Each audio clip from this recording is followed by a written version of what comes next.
Guten Tag, I'm a cool professional hipster amateur reviewer here to do a review of Apparat's DJ Kicks album. Now, Apparat is probably one of my favorite electronic musicians, one of the first ones I've ever heard of thanks to the Ellen Alien compilation album they did together back in 2006. Still one of my favorite albums actually, and Apparat's 2007 album Walls, it's just an album I'd recommend to pretty much anyone. So if you heard the name DJ Kicks before, don't be too surprised, because this is a long-running DJ mix series that started out in the mid-90s by the K7 record label. And essentially the K7 record label for these albums will take any musician who's kind of popular or relevant at the time and allow them to mix songs together, any song that they want, into one album. And this time they picked Apparat, I guess, and you could pick Apparat's tracks that he chose for this album. They're probably familiar to anyone who enjoys electronic music a lot. It'd probably be on maybe one of your top favorite lists and whatnot.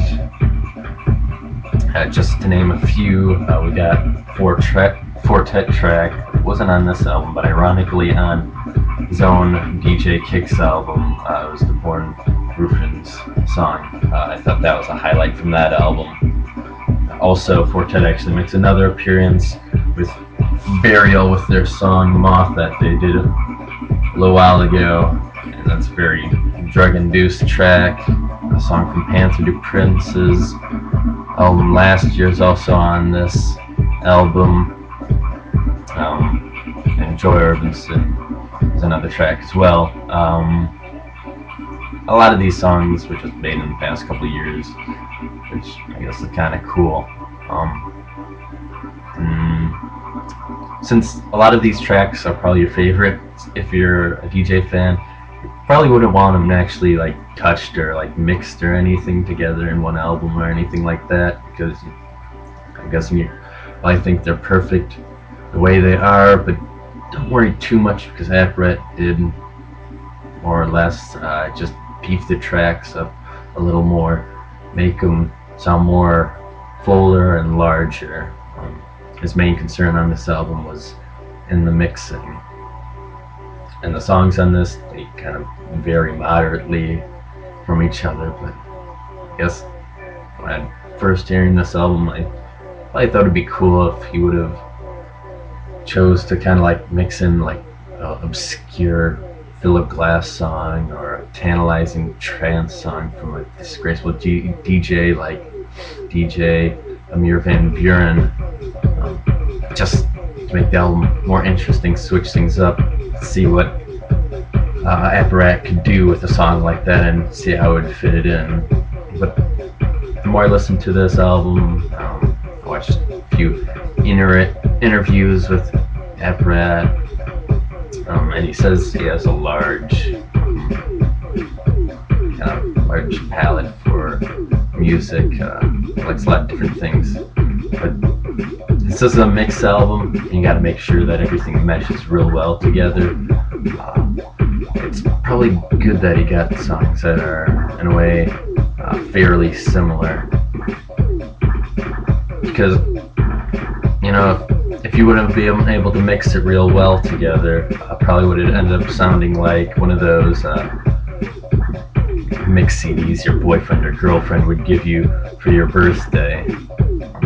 And I gotta say, that's probably one of the highlights of this album, is seeing how one song will bridge to the next, not just listening to some wonderful songs.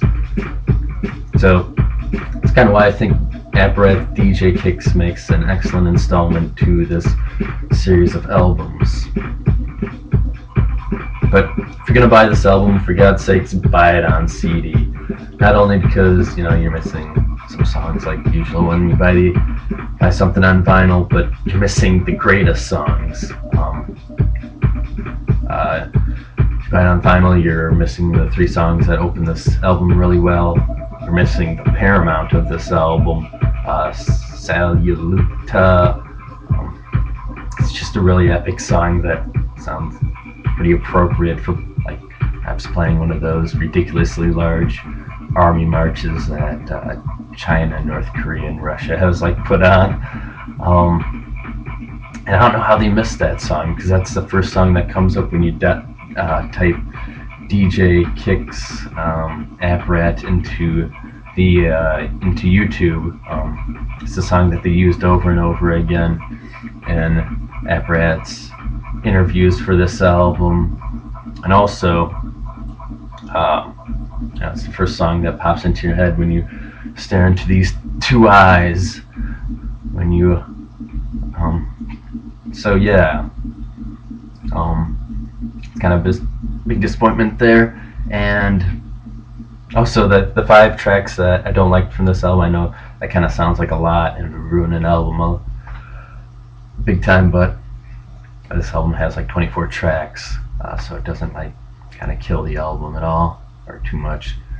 They're featured on this LP, and they just kind of full of this constant bell ringing sound, and always kind of features this sound that always sounds like different from each song to the other, but it still gives you this annoying feeling that you're hitting potholes in the road over and over and over again.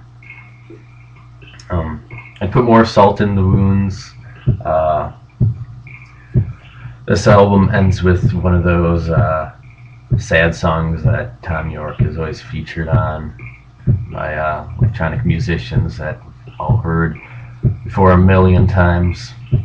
Like usual, it doesn't sound too bad. I think Tom York's got a great voice, but it could have ended with the song Borderlands that Tim Hecker created.